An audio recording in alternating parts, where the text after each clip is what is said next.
Welcome to another episode of Montana Shares, your opportunity to find out about the nonprofits that make our state great.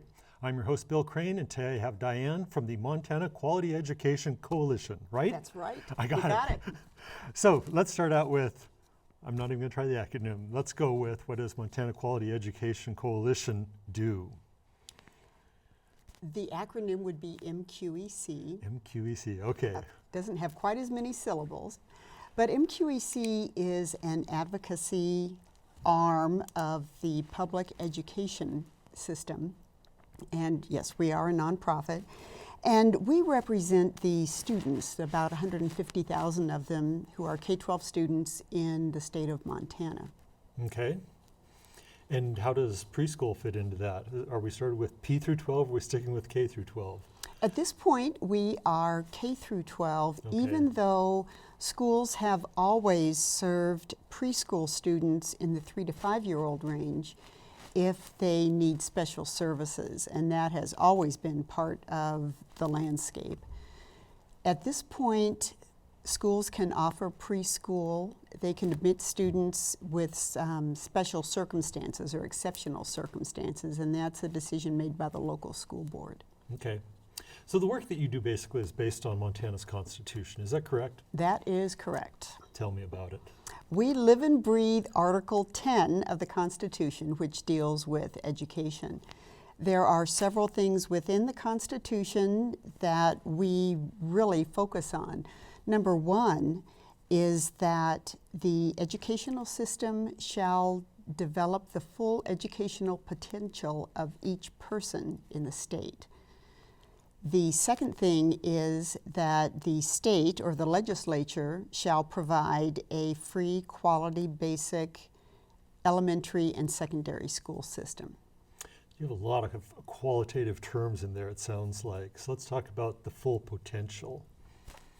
What does that come out to as a, two words probably have had a lot more words talked about.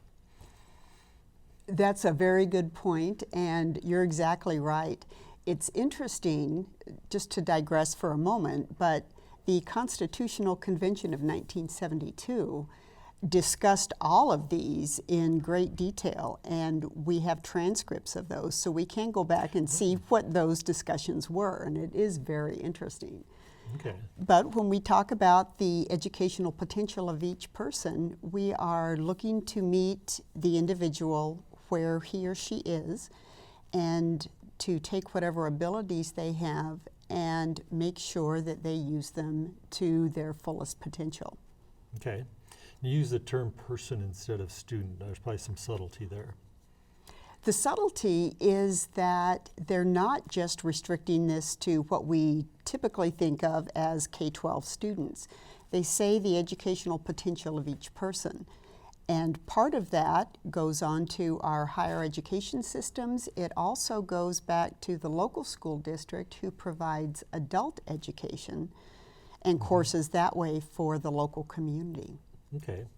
And keep continuing to dive deeper into these terms. Quality and basic, sort of somewhat contradictory, but there's probably some logic behind their use. You know, I guess at first thought you might think that they would be contradictory, but it is certainly absolutely possible, and we do this in Montana every day, to provide a basic, essential system of education that is high quality. And in terms of essential, we're not talking about really picking and choosing what we're going to offer. One of the things that the state has done over the years is develop their definition of what quality is. That term can be subjective, but when you look at it in terms of education and especially relevant educational factors, you can put together a definition of quality, and that is what we're working with. Okay. And does your definition of quality not exactly coincide with legislature sometime? That's an interesting way to put it. What I would say is that sometimes it seems like what's in practice is not really what's reflected in the Constitution. And when that occurs, we try to rectify that. Mm-hmm. And any example of that recently? Any example of that recently? Well, MQEC was formed in 2002 in response to a very real perception among many school districts that the state was not providing adequate funding to provide this system of quality public education.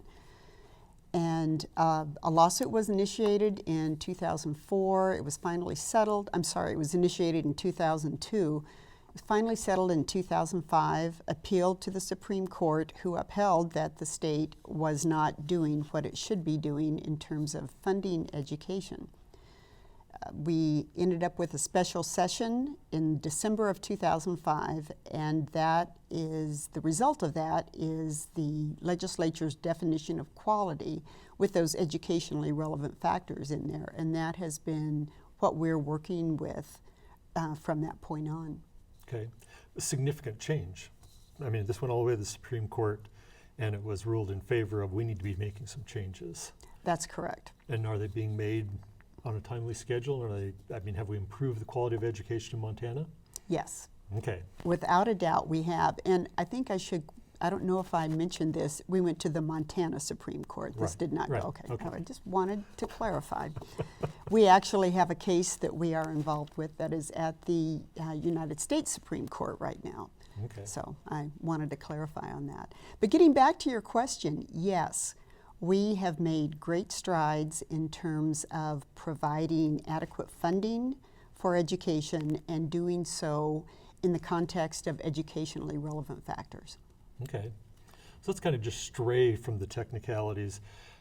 What do you think are the best successes that we have in our school systems here in Montana? Oh my gosh, there are so many things. One of the things that I will tell you about, and this goes back to your question of developing the full educational potential, is that we have really made great strides in terms of personalized learning. Mm-hmm. You know, traditionally when you and I went to school, you studied chapter 1, you had a test on chapter 1, and it didn't really matter what kind of grade you made. You went on to chapter 2 and continued with that, and everybody in the class did those same activities. With personalized learning, the teacher looks at what the student's interests are, what the student's capabilities are, and essentially has an individualized learning program that the student follows.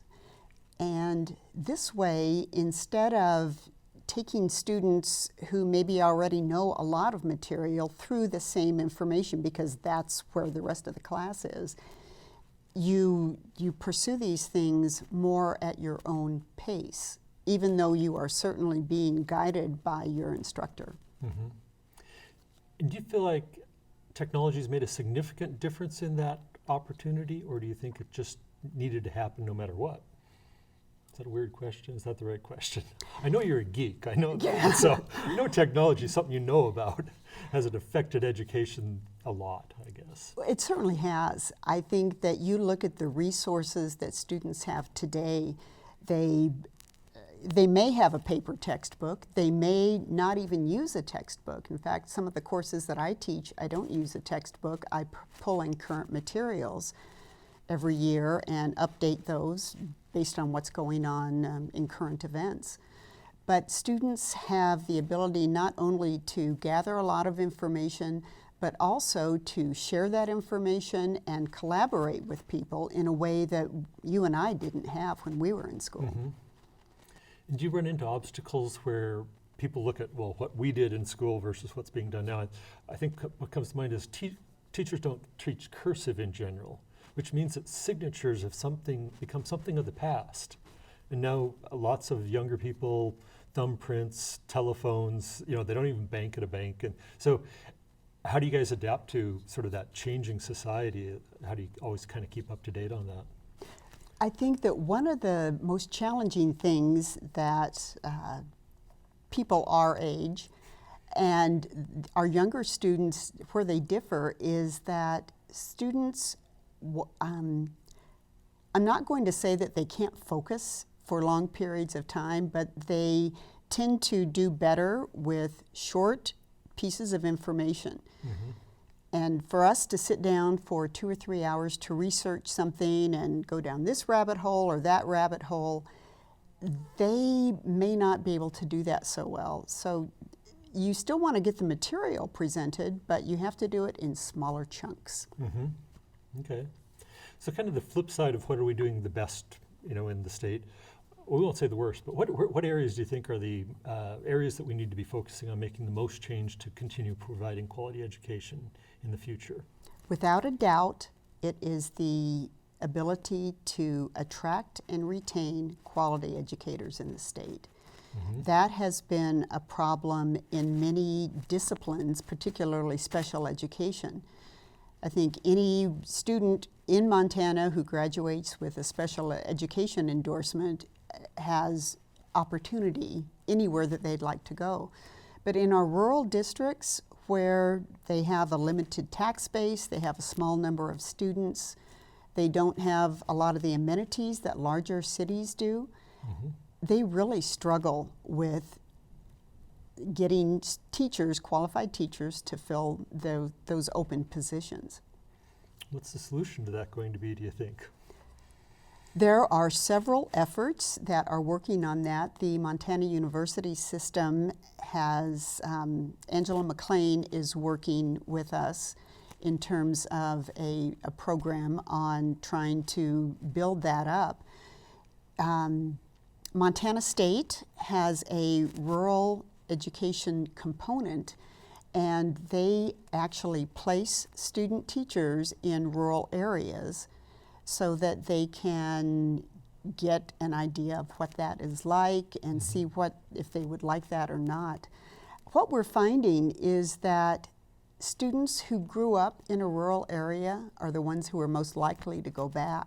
Mm-hmm. So we're also looking at this from a very young level. There's a program called Educators Rising that encourages students as early as middle school to consider teaching.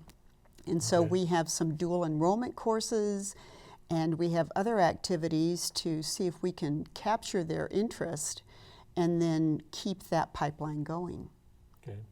And to just totally do a little squirrel moment here, you mentioned the dual enrollments and I think we've talked before about that being a really wonderful opportunity. Let's touch on that real quick. Gosh, dual enrollment is a gem, because what students do with dual enrollment is they're in high school, they are high school students, but they can take college courses that are offered at the high school. There is no charge for those, or a low charge in some cases, and students can amass a whole lot of credits. Some students can graduate with an associate's degree at the same time they graduate from high school. Wow. No kidding. That's impressive. It's It impressive. is a true wow. Yeah, and it also decreases the amount of student debt because you don't have to pay undergraduate tuition rates for a whole 120 hours or whatever you're needing. That is a wonderful program. Wow, that's very interesting. So what kind of thought do we want to wrap up the show with today? Oh my gosh. Don't I'm give good at throwing me, curves. yeah, Like, you the are. whole world here. The whole world here. I think that it's important to recognize that funding education and keeping our students in school is something that every member of society really should pay attention to. We've got statistics that show if you drop out of school, then you tend to have a place in the correctional system more frequently than not. Mm-hmm. And it's really a societal issue. I think if I'm talking to parents, keep your kids in school. Make sure they go to school. Attendance is so important.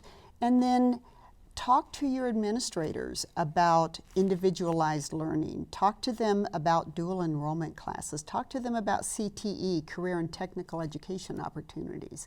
There are many things that are available in our public schools. and we need to be able to take advantage of those. Okay, that's a good wrap up. Thanks for coming on the show today. You're welcome. It's my pleasure. And thank you guys, as always, for tuning in. Have a great evening.